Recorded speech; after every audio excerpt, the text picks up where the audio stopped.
कि विवेकानंद शिक्षक शिक्षण महाविद्यालय से पधारे हुए वरिष्ठ प्रवक्ता श्री नील सिंह जी का माल्यार्पण कर स्वागत करें।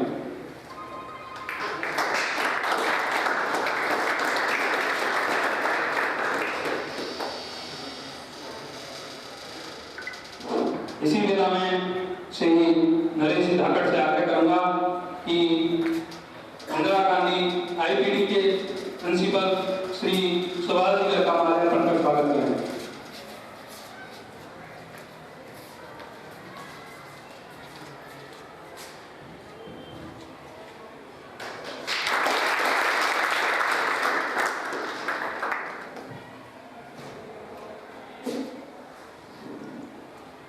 जैसा कि हम सबको विदित है कि आज संयुक्त राष्ट्र संघ दिवस है और इसी के निमित्त हम सब यहाँ एकत्रित हुए हैं। इसी कार्यक्रम महाविद्यालय के प्राचार्य डॉक्टर सुभाष गुप्ता जी, हमारे डीएलएड के प्रभारी श्री मुनेखा जी, विवेकानंद शिक्षक प्रशिक्षण महाविद्यालय सुरोड की संयुक्त राष्ट्र संघ की स्थापना 1945 24 अक्टूबर को हुई थी। स्थापना दिवस के अवसर पर संयुक्त राष्ट्र संघ दिवस मनाया जाता है।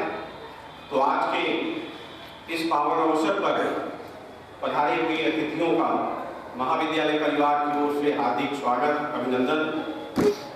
आज मुझे स्मृति हो रही है हमारे महाविद्यालय के संस्थापक स्वर्गीय श्री ओम प्रकाश शर्मा जी। यदि वह आज हमारे बीच में होते तो निसंदेह उनको इस कार्यक्रम से बहुत ही प्रसन्नता होती। आज भले हुए हमारे बीच में कि विश्व युद्ध जो था उसमें मानवता को बहुत बड़ी पीड़ा का सामना करना पड़ा। युद्ध कहीं पर भी हो, किसी भी तरह से हो, सबसे बड़ी क्षति को मानव को उठानी पड़ती है। मैं स्मरण दिलाना चाहूंगा कि युद्ध यूरोप में छिड़ता था या छिड़ता है, द्वितीय विश्व युद्ध, और हमारे यहाँ 1941 में बंगाल का काल पड़ता है। हित में न करके उसको उन्होंने युद्ध लड़ने में किया था। और युद्ध की सबसे बड़ी पीड़ा या त्रासदी जो उठानी पड़ती है वो बच्चों और महिलाओं को उठानी पड़ती है, कहते हैं या भुगत रहे हैं।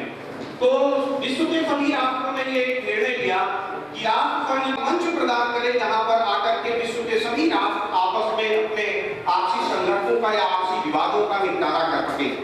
उसी परिप्रेक्ष्य में आज हम यहाँ पर एकत्रित हुए हैं और 24 अक्टूबर है, तो 24 अक्टूबर संयुक्त राष्ट्र संघ दिवस के रूप में पूरे विश्व में मनाया जाता है।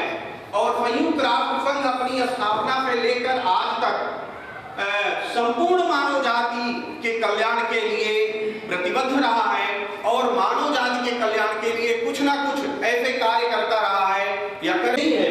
युद्ध तो इस तरह से भी लड़ा जा रहा है, मायने उसके बदल गए हैं, प्रतीकात्मक अर्थ बदल गया है कि अब लोगों को पता भी नहीं चलता है कि किस तरह से जो गरीबी या असहाय का वहां सोवियत संघ ने सीटो या फेंटो शक्तियों की स्थापना की।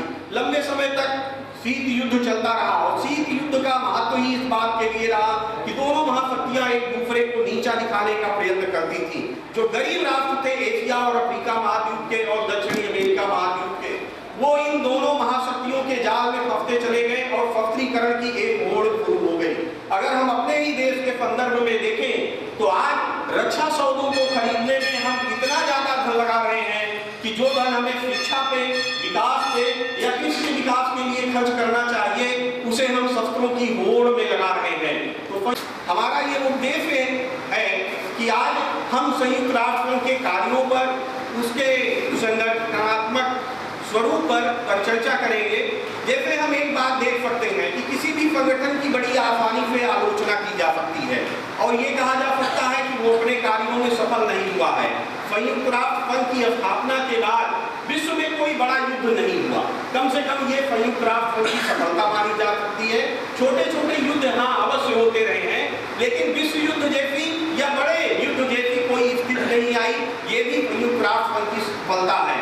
अब संयुक्त राष्ट्र संघ जो निशस्त्रीकरण की प्रक्रिया पूरे विश्व में संचालित करना चाहता है या उसको मूर्त स्वरूप देना चाहता है, उसको जब तक हम अंतरराष्ट्रीयतावाद को बढ़ावा नहीं देंगे, एक राष्ट्र के नागरिक दूसरे राष्ट्र के नागरिक को अपना भाई नहीं मानेंगे, भाईचारा पूर्ण व्यवहार नहीं प्रकट करेंगे या एक दूसरे के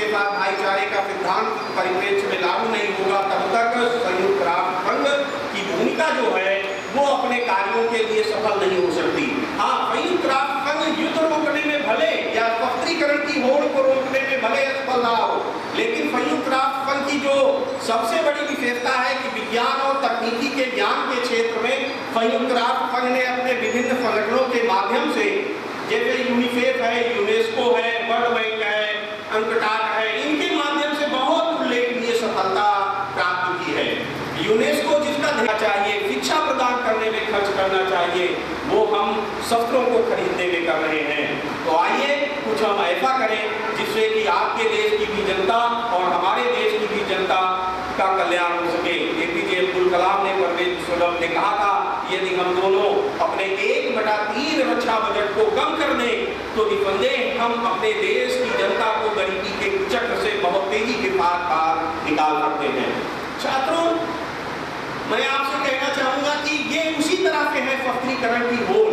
जैसे एक किसान को जरूरत तो है ट्रैक्टर खरीदने की, लेकिन वो पड़ोसी से प्रेरणा लेकर के कि उसके घर में राइफल आई है तो मुझे भी राइफल या रिवॉल्वर तो कम से कम खरीदनी ही है।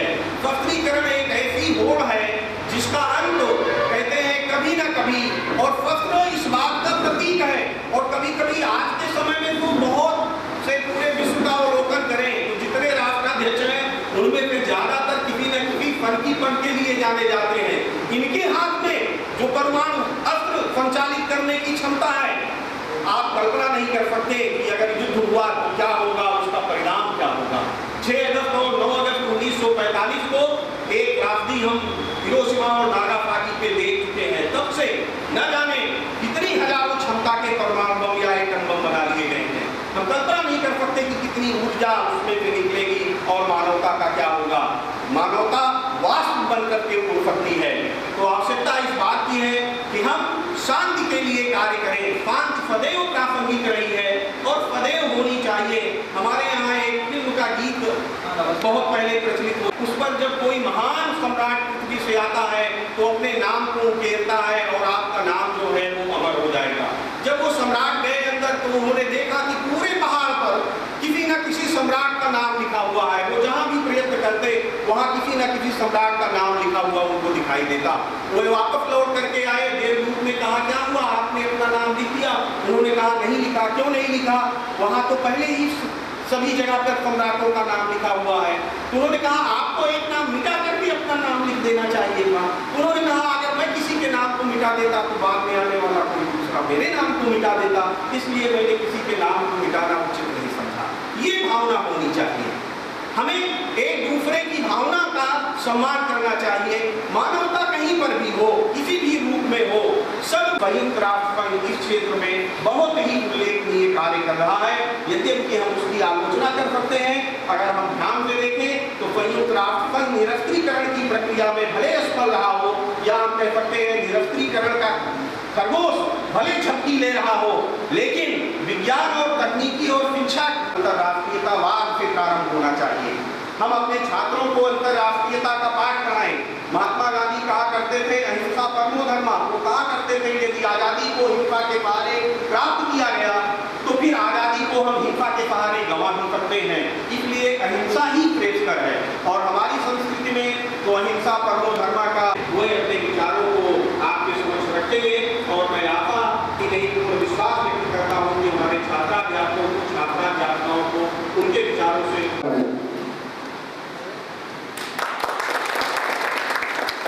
श्री नरेंद्र सिंह धाकर मदर टेरेसा शिक्षक मिशन महाविद्यालय से पधारे वरिष्ठ प्रवक्ता श्री प्रभाकर जी का दर्शन मिलता है और नई बातें हमें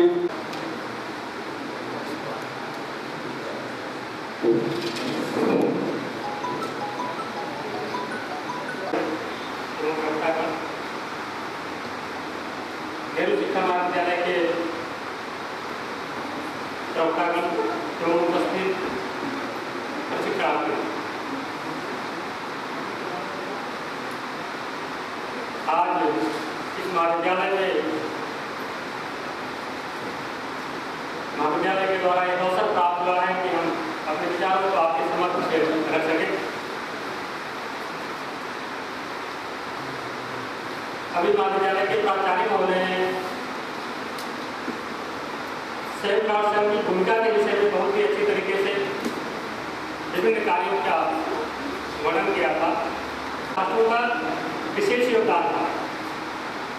इसमें अमेरिका, ब्रिटेन और रशिया थे। इसमें अमेरिका के तत्कालीन राष्ट्रपति रूजवेल्ट और चर्चिल जो ब्रिटेन के प्रधानमंत्री थे, इन लोगों की भूमिका काफी महत्वपूर्ण रही है। अगर आज के संदर्भ में हम देखें, जो संयुक्त राष्ट्र संघ का प्रमुख उद्देश्य था विश्व में शांति स्थापित करना। शांति की कीमत क्या है, मूल्य क्या है, इसको एक प्रश्न के अगर हम उसका चित्रण करें तो आज भी हमारी रूह कांप जाएगी उस समय की स्थिति को देखकर, जिसमें लाखों लोगों को किसी कोठरी में बंद करके जहरीली गैस भर दी जाती थी और एक साथ सबको मार दिया जाता था।